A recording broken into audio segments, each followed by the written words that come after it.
Mining is one of the most destructive practices on Earth.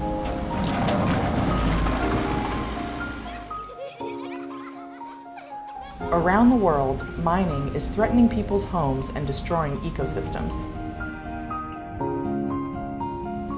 This video will help you know what to expect and decide what to do if mining is being considered on or near your land.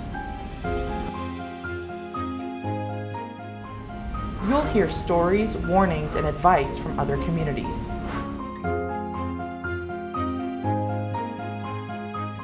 There are people around the world facing the same challenges, and the lessons they learned may be useful to you. If you know your rights, you have a better chance of protecting them. This is the story of a small rural community that successfully resisted a powerful mining company from coming in to exploit their land. They were successful for a very simple reason. They spoke with one voice.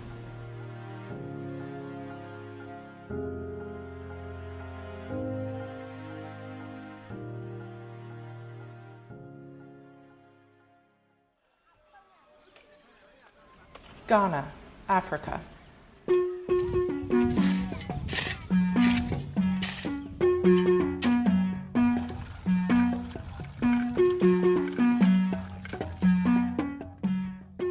Ati do biya ten ter ka sawa nga ake a yin a tera gaunta ando bi wo mi bin bi ando bi ma bebe ka za I ando bi ka za in bomni sonne ta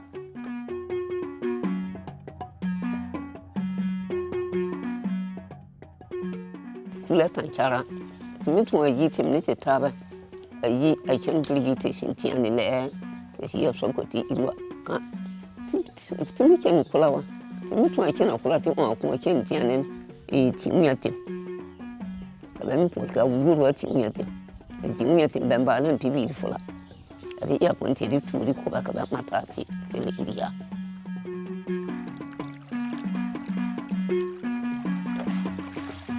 Anya tin ne chene a u fu re na e che hu ko nya u hu ro ka u se ba re de sa la a te u ni ti gang pe si pla no ka la pu te u be woni ni ya ro Tanchara is a very special and unique community. This is a community that is connected to the earth, connected to the skies, the birds, connected to the sacred groves, connected to the land and everything.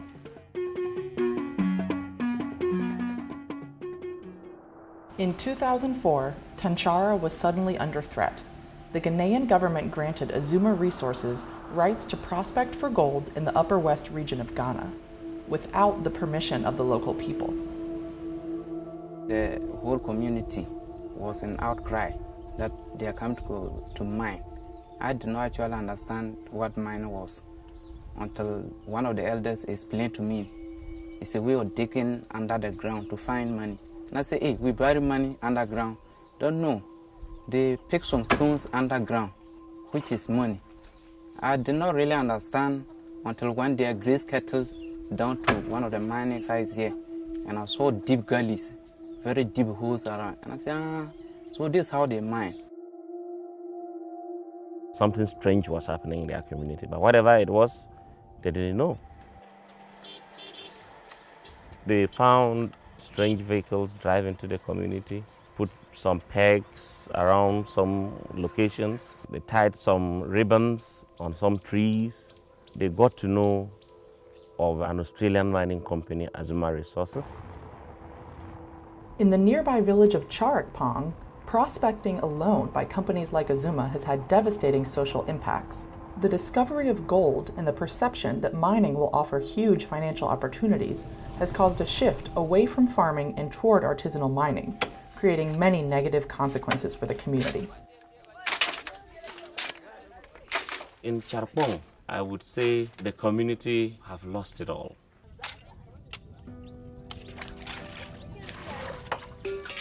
They've lost it in terms of access to potable drinking water.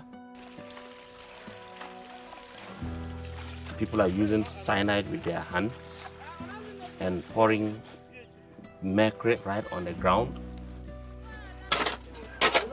The ground is all full of caves. Both artisanal mining and industrial mining have devastated communities in Ghana.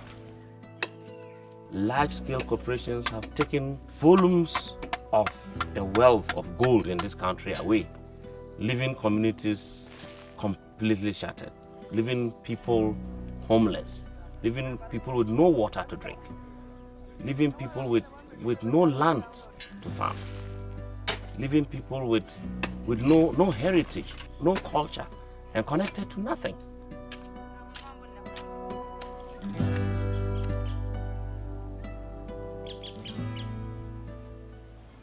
In Tanchara, the community came together to discuss the mining threat.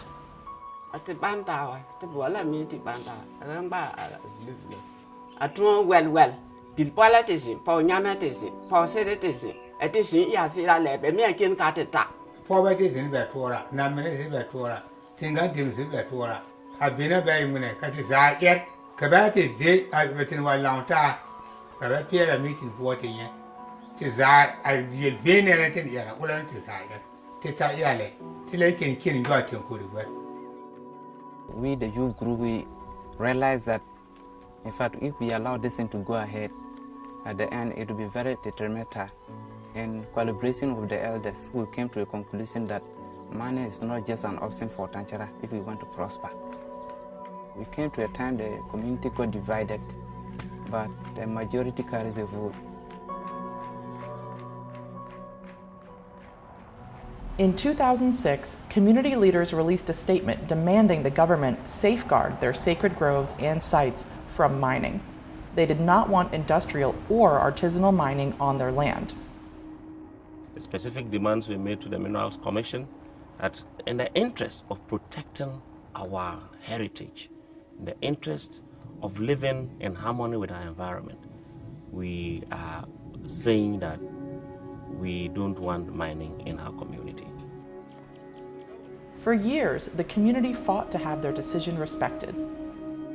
Initially, the message they got was that the company got authority from government, from Accra, so nobody should attempt to stop them. Azuma Resources tried to divide the community to get support for its project. There is always a divide and rule approach. They move into community, they buy people. Communities have to watch out. They will buy their way through. Your own son would fight against you. Your father would fight against you. That is what they do. Those are their tactics.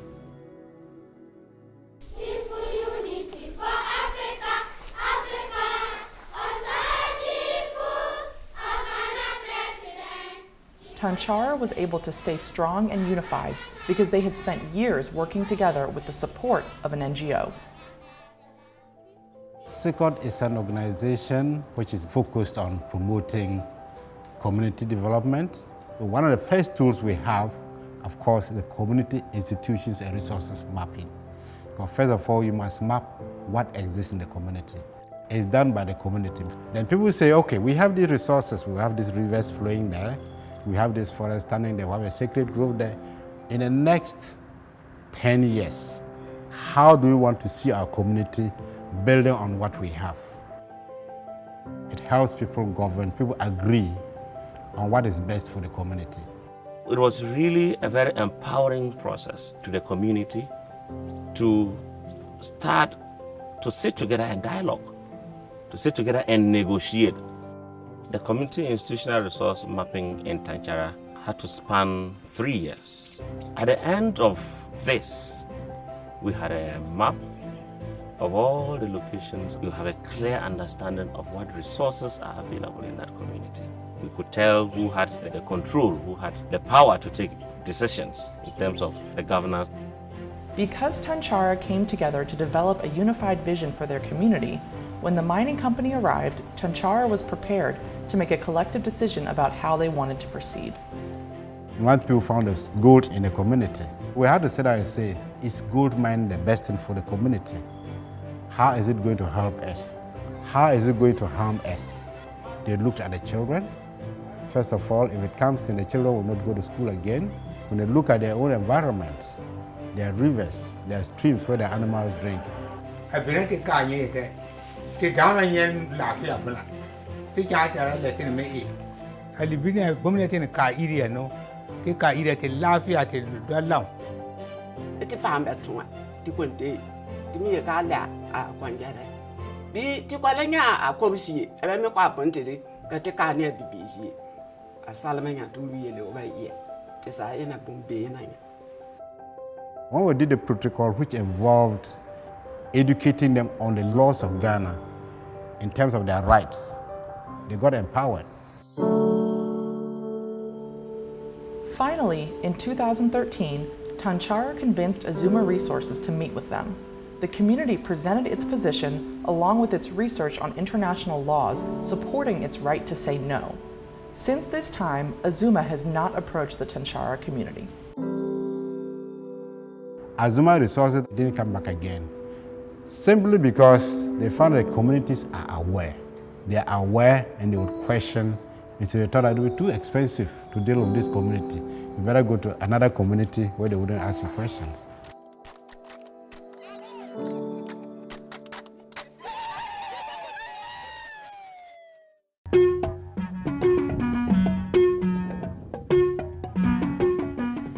It's unclear whether Azuma Resources will one day come back, but if they do, the community will be prepared.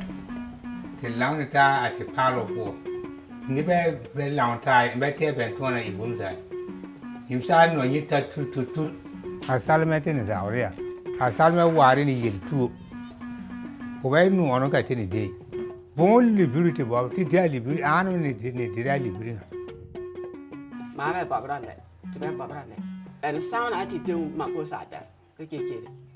Mine is actually just a temporary solution for your problems. The land is actually valuable than the gold.